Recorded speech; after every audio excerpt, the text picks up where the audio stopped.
I think it's common sense. People out there are wondering, why are we being told to go another month, to follow the governor's orders? So we're doing our part. We have the power to do our part. But when you see public health only testing 13 people, it kind of just, Yeah, no, I totally get you. Yeah, okay, so let's get Sinajana Mayor Robert Hofmann on the show. Always good to talk to Mayor Hofmann. Good morning, Mayor. Hofmann, good morning. How you doing, Mayor? Reporting from Sinajana. Reporting from Sinajana, your field reporter here. Right. So, Mayor, let's just start at the beginning. Where are the mayors at in terms of COVID-19? I know that we've been talking a lot about you guys not being in the loop. Just a status on that. Well, one of the things we did ask a few days ago was how many more kits do we have? Do more kits arrive? I understand that some of the clinics are testing now. I believe FHP, I believe DSL Labs is able to do that. So we haven't got an answer for that yet. Well, we're still waiting to see how many more. And that can probably answer Chris's question of why they're only kind of doing 13. Hopefully it's because it's, as they're doing their tracing and they realize, okay, this is how many people they've been in contact with, and so this is how many we need. Or are we waiting for the other labs to also start producing results? Because it takes 5 to 7 days for the commercial testing facilities to get the results back. So people can go there, but then it takes 5 to 7 days, and so that's not counted yet. Yeah. The numbers that we get on a daily basis. So it might be those people being referred there, but it is a question we raised as mayor, so we're waiting for a response for that. The other thing that we've been doing, and we were actually happy that they actually, for the grab and go for DOE, by setting the limits, we were able to feed a lot more people. We feel, and we were able to kind of get that up, and more people were able to take advantage of the program versus one car getting 20 meals or stuff like that. So it actually helped out. We saw that, and we got some satisfactory remarks from a lot of the residents who waited in line and was able to avail themselves of a meal. So that was something that we pressed on with GDOE, and then GDOE in turn set the limits, and so we're glad it kind of worked out. We're starting to see a little bit of information about the contact tracing that's going on. Yesterday, Public Health Director Linda Norsey confirmed that there were links to what was happening at the Iglesia Ni Cristo Church. Yes. And early on, we didn't necessarily get a follow-up, but with the Hafa Bingo, have you gotten any additional information from Linda on any sort of links or connections to your community?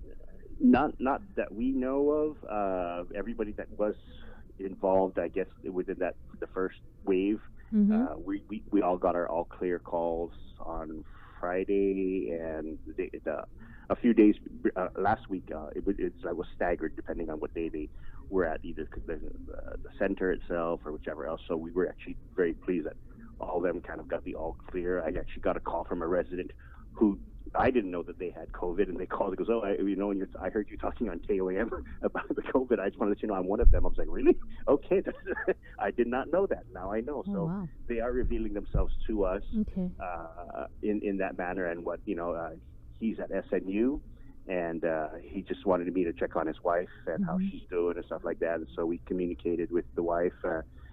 We offered her food assistance. And actually brings a great point. What we've talked about as a few mayors last night, we talked about is because some of these people are the providers for their houses, and their households. And if they end up on isolation, they're either taken away or they can't, or they end up staying home. They can't go out and get the food. So we have households where there's 5 or 6 people who are all now have to stay home because only the one person tested positive. They're waiting to see if they can test the rest of the household. But since they know that person's positive, that whole house is basically on a lockdown, so they can test everybody else. So we have families that are struggling now for food and for other things and supplies. So we were trying to figure out last night. So what do? We know you can't take, if you take the one individual out, you're still left with 4 minors in the house. What do we, where do we go from here? Are you seeing more and more people coming out, and your constituents coming to you, talking about how they're hurting during these times? And yes, we've been getting quite a few referrals, people requesting how to apply for public assistance, and then people having questions about the stimulus package and what we can do. We've had landlords asking us how do they go about collecting rent if they can, and so it's all spectrums. We're getting the requests in, and so we're just hoping there's some solutions in that manner. I know everybody is hurting. There's still a portion of this island that's still part of the workforce that's still going out, so it's hard for them, I'm sure, to leave their families and then come back. And now with this cases with these children, this is kind of it highlights why these things are important and matters to stay arrested. Hearing the voices of your constituents and how they're hurting during these times, have you been able to relay that and have any communications with the Joint Information Center or the governor's office? Yeah, we requested again for the MREs for these families specifically that it's hard to tell a whole family you're going to have to stay away from everybody for the next 14 days because of one person in your household, and so that one person is well enough to stay home and not be confined to a medical facility, but that I feel it's probably better to do that is to take that person and put them out into a facility and then figure out a way to care for those 14 kids after they're tested. Wow. So I've told one of the mayors who this is happening to. I said, ask public health if they can hurry and test this whole household just so they know, because it kind of sucks that you live with that cloud over your head and you're waiting to see, and nobody else can provide for this family. So the mayor ended up stepping up and providing some canned goods and hear what they can do. But for 14 days to do that, breakfast, lunch, dinner, snacks, and whatever else needs they have, that's going to be quite daunting just for one person. So you overwhelm us in that end also. So we've asked her to we've asked them to reach out to Homeland Security to see what else can be done. What are the contingencies for this, where their home isolation and now their whole house is affected because that one person is the only one that can provide. Wow, it all goes back to home isolation and Mayor, with the order being extended to May 5th, we were talking yesterday about I know in a lot of people's minds they were thinking April 13th as some kind of finish line. But what are you hearing from your constituents in terms of how do we make it through the next month financially? It is hard. Everyone's at a loss right now. One of the things we were hoping for the more serious lockdown to take effect today. That's something the mayor's asked. I said, let's have the checkpoints. Let's see these people, because we are all still seeing people gathering. I mean, over the weekend, I had 2 households in my village that had parties, and the neighbors were massively upset. And I said, call 311 and let's try to break it up. And I didn't understand why people think they're immune to it. And then you saw the video. I think it was a Gura house party the other day. Talked to that. The Gura responded immediately to that once it was made known to them, and they issued notices to those people. But it doesn't dawn on them that they're, I know it's okay, it's just the flu or something like that. It's not just the flu. The fact that there's doctors and medical professionals who are passing away in the States from this, it's crazy. And it's crazy to just think that your discussion should be, what are your final wishes, life insurance, and Mayor Dr. Akimoto, of course we had that conversation yesterday morning. Your end of life plans, you got to tell people what you think. And I saw on Facebook people were criticizing him, and I don't understand why. I mean, there was a comment from my friend Maria. She said, hey, what data? Well, I think the data is that 4 people have died. And this is something that we do need to consider. I mean, it's obvious COVID-19, once it gets you, I mean, you could go fast. And I think Dr. Akimoto telling people to make sure that part of your end-of-life plan is shared with your family, I thought it was very genuine of him. Yeah. And I think a lot of us had that conversation yesterday. And it's good to just let it be said, because the last thing you want is your family to be left in the lurch and no one knows what to do with you. And it's uncomfortable. It's alarming, but obviously it's real. And this is a real time, and we're just getting started with this. So, and I feel for the people who have family that have passed away just for normal things that either whatever course of life, and they can't have funerals, they can't have that closure that normal, that was kind of given to everybody else. So, it sucks trying to die if you're going to try to die around this time, or you try to get married or having a baptism. So it does put a damper on, a lot of the things that people are usual part of our culture and tradition. Right, so I know that's one thing, but the death part is what gets me. People still, they think it's easy. Oh, it's just 4 people out of a whole island of 170,000. Just turn on the TV. I mean, it's shocking that every day the numbers go up by 1,000 or more. And I was just watching CNN this morning, and I couldn't believe that 345,000 cases in the United States. And so just like it happened. I mean, it seems like overnight. Yeah, and so it's just it's alarming for us, and I think it's a wake-up call, and hopefully more people will heed that. Hopefully more businesses will say, you know what, I don't need to do the to-go delivery, or I don't need to be open to do this, and let's just hunker down and see. Because I think they said that the more people stay home, then the less people can get infected. But it has to be consistent. And right. I think India, I had a graphic that I found reading. I was one of the news outlets we were reading, and India did it in India is so big, billion people, so they're trying different models of these isolations in different areas, and they're showing if it was just a 21 day, they did one where it was just, so many days, and they lifted it for 5 days, and it was so many days, then they did one that it was just staggered, and they all showed the result that saying that, if you don't do it for the long term, you're going to get the spike. Right. And so, they kind of, I hadn't say they tested on human guinea pigs, but at least these governments can be able to now have proof saying, this is why we need to stay home. And that's a good example for us because, like I said, we're on the last wave, and so we have everything that's gone on before us to kind of look at and learn from. Mayor, I wanted to talk real quick a story we did yesterday that was popping up in the comments. Viral pictures that went around of a funeral Saturday. This is complicated because in talking to people who know the family, it appears that they did try and, limit the number of people who showed up to this funeral. But, I mean, Umatic, it's huge family. So I see all sides of it. But the side that I was concerned with was that you have a high-ranking Adelup staffer who is, obviously violating the governor's social distancing order. And we had made the ask of Janella, is there going to be any, discipline? I mean, I'm not saying fine her $5,000, but do you think it's important for the people up top to kind of set the example for everyone else?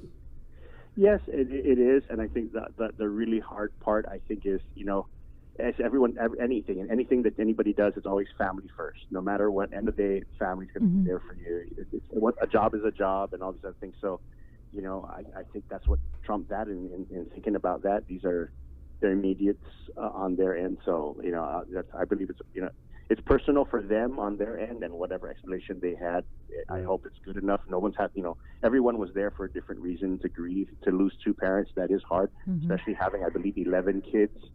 That's, you already violate the social distancing rule just by having 11 kids saying, hey, which one of you don't go to the funeral? So it is hard.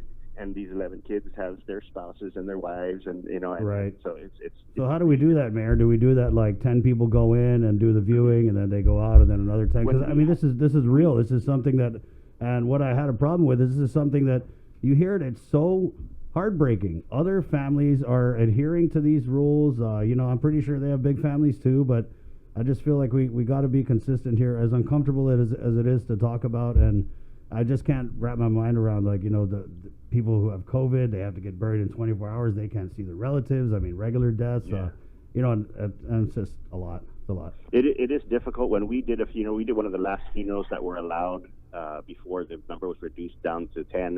It was 50 people, and the church was very strict about the number of people, where people sat. The funeral that I did when I first came on your show, right. when we first talked, they counted the number of people in the choir, the priest, the altar boy, and then the family. They said, okay, you basically have 45 slots to fill in. You basically can only have 45 family members here. You're going to space yourself out in a church which normally would sit 450 people. So people sat at distance, and so they had their funerals, and but they wore masks.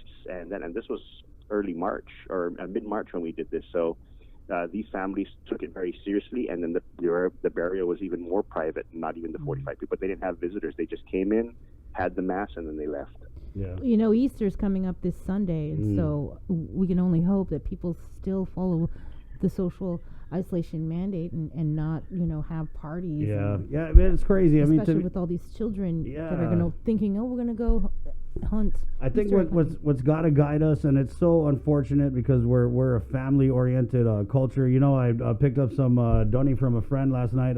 We met in the middle, and it was just awkward because you always have that inclination to go and to do the kiss and the hug, and it's like, oh no. So I mean, I think what's got to drive us is that this virus is deadly. It's so contagious, and so we just can't risk that. I mean, we've already got the elderly at risk. Now we've got kids at risk. So I think everything that we do has to be guided in trying to stop the spread of this. And I know it's Easter. We're going to get other Easters. We can do Easter after this. But I think what's really is we have the power to kind of kill this. No matter who has the authority or doesn't, I think it really sits with us. And that's why we got to take it serious. And it showed. I think if the first cases were here, March 11, 12, 13, when they first started testing, and this disease runs 14 days course, we should have all been at zero by the end of March if everybody followed the rules and kind of did their thing. But as arrivals came, I think whenever the last arrivals were, I think, and I kind of stress it to people. The people complain about the planes. I said, there's no tourists. It's just our people coming home from spots that are hot, and so it's how do you tell people you can't come home? And so it's difficult. It's a difficult decision you have to kind of make in that end, but it's not tourists. It's not anything of that related. It's not, the governor didn't give the virus to everybody, and nobody's enjoying this at all. I think it is very stressful, and so. What's stressful, I think, is when you saw that trajectory report last week by Dr. Felix Cabrera, and one of the graphs was that by June of this year, we could see 7,000 deaths, and that's only at 50%. People following the social isolation directive. And I don't think people realize that what's happening now is not what the worst of what we're going to be going through. And I think that's why people in their mind, they're like, oh, we have 4 deaths. Oh, there's only 100 cases. Oh, but they don't understand that if you listen to the people who are on the front lines of fighting this, the timeline, I mean, we are in the beginning. Yeah. Right. Yeah. So it's important to remember that. Because I think I saw that it takes 10 weeks total for an area to kind of have that peak and that drop, and we're on week 4. So right. This is the hard part. Is what does the future hold for Guam? And so, like I said, hopefully more businesses and more people see that. Try to do all your grocery shopping or all your needs in a day and not daily. I know people like the fresh vegetables or the fresh cut meats or something like that, but try to just stock up for a whole week or two. But it's a difficult because finances are little here and there, so they're scraping by, trying to stretch it as much as they can. Hopefully, take advantage of whatever sales they do have. But I think that's the only one. I've seen restaurants that were closed because of COVID that have reopened now, saying, "Oh, we can do it."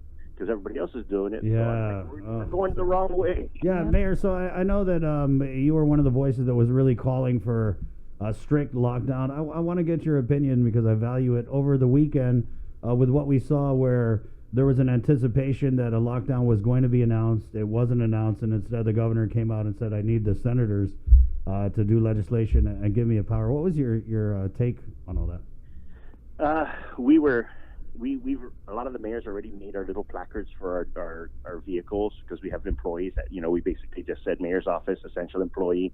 A lot of them drive their POVs as we do our food deliveries or as we check up on families. So we did that, and we're hoping people people see that, then people maybe respond and say, hey, you know what, I shouldn't be on the road. I have no real purpose. These people do. So hopefully it was kind of start a trend. One of the things we talked about as mayors is, what if we close the roads ourselves? Will they arrest us? I said, what if we block our villages completely, saying no one can go to work? We're going to beat this, but it's very difficult, and we know that's something that can't happen on our end. But, it was a discussion that we had to say, hey, put up barricades, block the roads, and let's have our own little checkpoint saying where are you going. But we don't have the PPE, so we're hoping for more stricter measures in place. And if the governor says she doesn't have the power, I know that's a legislative thing. I know that I think the Kiki tried it in one of the typhoons, and then it got challenged by lawyers saying civil liberties, and at one point they even said that if you're trying to lock it down because you don't have enough police, the Guam law allows you to assemble a militia, so use a militia. Then if it's a public health thing, I believe the public health director can actually order the roads closed, but that's a power that lies within her, right, not with the governor. And I think so. Maybe that's something Linda should exercise. Yeah, they should definitely have done a better job of looking at all the options available to them. Yeah, all the other states are having a difficult time too, but it's still early for the United States. And as much as I think they said more than 90% of the U.S. is under some form of a lockdown or a stay-at-home measure, people are still violating it. Right. Yeah. Well, Mayor, anything else you want to add here? Just kind of a weird morning here. Well, we're just waiting for, hopefully we can hear from the Archdiocese to find out about, I have Bishop of Gardner School as one of our schools here. It's a private Catholic school. So, a lot of the students are, parents are asking me, do we hear anything from them? I know they're continuing to do some of their distance learning, but, they're all saying, hey, why don't we just, let's all just take a break, call this the summer. Yeah, now. I actually emailed the Archdiocese, Tony Diaz, yesterday to see if Juan Flores has made any sort of decision with the private schools. But I also got an email from my son's school saying, okay, you're going to have to do this. This is homework, all this homework. Yeah. Right. And I understand it's different because unlike the public schools, which are funded by the government, private schools really rely on the tuition, really rely on a way to pay their teachers. So if there's I got a tuition bill and I'm just like, wow. I know, I did too. Yeah. I did too. So what's up with that, guys? I mean, because that's a lot of people were telling me, private school parents are saying, hey, why are we still paying? Well, is it because you're doing the distance learning? So I think so. I was hoping it would be reduced because we're not consuming power or resources at the school itself. But I understand the teachers kind of still need to be compensated in whichever way they don't have. They're not. We got a reduced tuition. You guys didn't get one? No, we didn't get one. Bree got to connect. No. I got the letter last night. Maybe it's in your email. Check your inbox. But I got the email. I will check that. But I think it is, and that's why the Catholic schools are probably having a difficult time deciding about, do they just end now and just call it, or do they at least continue on till May 16? Is usually the kind of the start of the end of that whole part. But I have a daughter who's kindergarten. She's so sad that she's not going to have a graduation, and she's just thinking, am I going? And I'm like, sorry. And she's been practicing her graduation song. She sings it like a champ. So I'm like, we'll probably do one online and call and send it over. Right. Send it over. Zoom graduation. Yeah, Zoom graduation, and we'll try to see what we can do there. But I feel for the class of 2020. There's no way to kind of make this up. I was telling my other kids, I said, we should just repeat this whole school year one more time for everybody's sake. Wow. Because then my one daughter's like, I'm going to graduate when I'm 19. No, I'm like, at least you have a ceremony better than graduating when everybody's going to be dead or something. Yeah. Like that. Oh, Lord. I said, just trade it one more year. It's just kind of do over 2020 and let's skip it already. Yeah, this distance learning stuff, though, like with my son, goodness gracious, because I get off really late, and then I got to be a teacher for him in terms of like, okay, did you do your social studies, science, math? Class dojo. Specific time. I'm like, oh yeah, it's like I had to learn so many other technologies in the past month. So and I got to pay tuition for it's. All right, welcome to the parent griping hour. Yeah. No, I got to do a project. Yeah. You're not supposed to do the project, Bree. No, I'm talking about helping. She's one of these moms who are like, yeah, I got a science project, dude. No, I think those teachers, God bless them for trying to be creative and get out there and do what they can. I know they miss their kids as much as we do on getting out there. And so I saw a meme last night, kind of made funny. It says, oh, you wanted the weekend to last forever? How's you liking it now? And that made me really laugh. How you like it now? Yeah, thank God for some of these memes, man. That's keeping a lot of us alive right now. Okay. The Tiger King and the Tiger King. Chris has a Tiger King one. We got to see yours, Mayor. Yeah. Oh yeah. Sure, we'll send it to each other. Put it in the chat. There you go. Well, thank you, Mayor. Have a great morning. You too. All right, take care. Right on. Be safe. Bye bye. There you go. Our man in Sinajana. Okay, we have a temporary honorary correspondent. He's so good. Mayor Robert Hofmann. Yeah, he's got the institutional knowledge. He's been around the block, a different administration, so it's always good to get his perspective in here. 7:09. Bree really got to go to the bathroom, so we're going to take a break, and we're going to come back with Tomas Manglotnia to give us a situation that's going on in the CNMI. Remember, the latest from the Joint